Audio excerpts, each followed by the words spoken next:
अमित शाह ने अपने पंचकुला दौरे के दौरान कई कार्यक्रमों में शिरकत की। पंचकुला में चल रही सहकार से समृद्धि तक थीम पर कार्यक्रम में हरियाणा सीएम नायब सिंह सैनी ने केंद्रीय गृह मंत्री अमित शाह का स्वागत किया और सीएम सैनी ने कहा कि हरियाणा में सहकारिता को नई दिशा मिल रही है, जिससे हर क्षेत्र में विकास के नए आयाम स्थापित हो रहे हैं।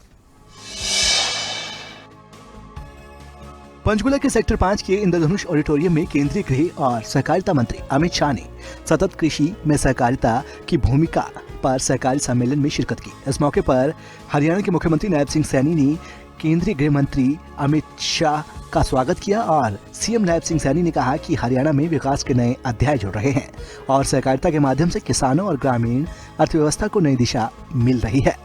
कृषि, ग्रामीण अर्थव्यवस्था और किसान कल्याण का जो मजबूत आधार बन रहा है।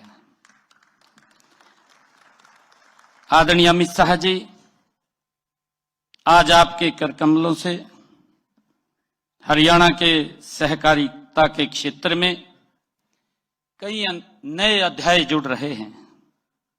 आज आप दूध शीतकरण केंद्र, सलेमपुर हैपड़ की जाटूसन आटा मिल का भी आप लोकार्पण करेंगे।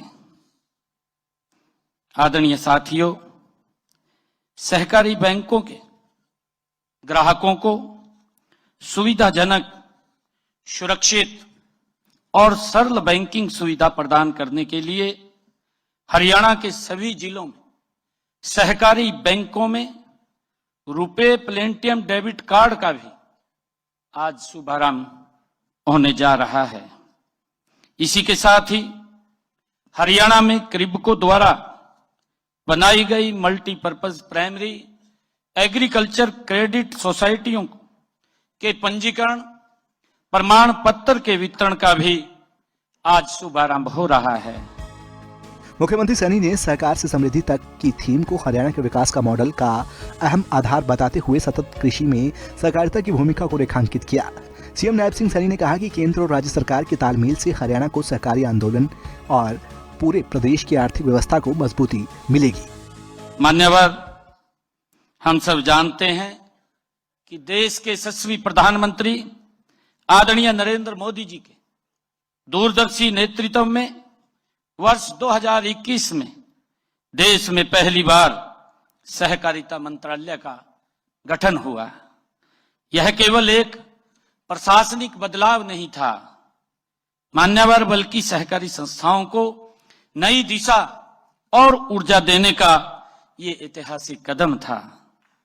मान्यवर, आपने माननीय प्रधानमंत्री जी के सहकार से समृद्धि के मंत्र को आगे बढ़ाते हुए राष्ट्रीय सहकारिता नीति 2025 आपने लागू की है। इसमें करोड़ों किसान, दूध उत्पादक, ग्रामीण महिलाएं, कमजोर वर्गों को आपने केंद्र में रखा है।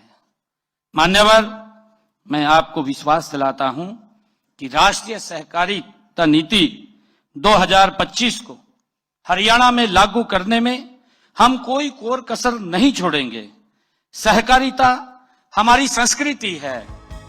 तो वहीं सुशासन दिवस के एक दिन पहले हरियाणा पुलिस को 5061 नए सिपाही भी मिलने के मौके पर पासिंग आउट परेड की केंद्रीय गृह मंत्री ने सलामी ली।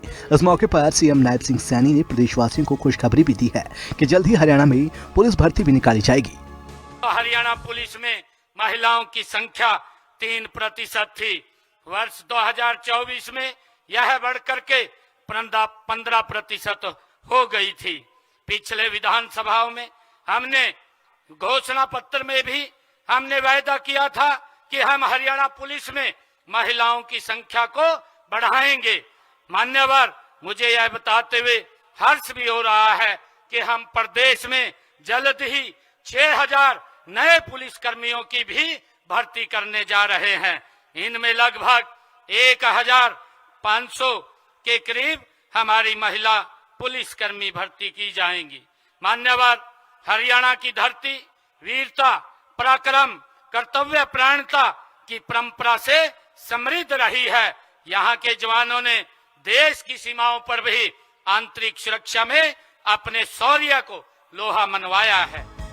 सतत कृषि में सहकारिता की भूमिका पर सहकारी सम्मेलन में हरियाणा के सीएम नायब सिंह सैनी के साथ ही हरियाणा बीजेपी अध्यक्ष मोहन लाल कौशिक, केंद्रीय मंत्री कृष्ण पाल गुर्जर समेत बीजेपी के तमाम बड़े नेता भी मौजूद रहे। डेस्क रिपोर्ट, खबरें अभी तक।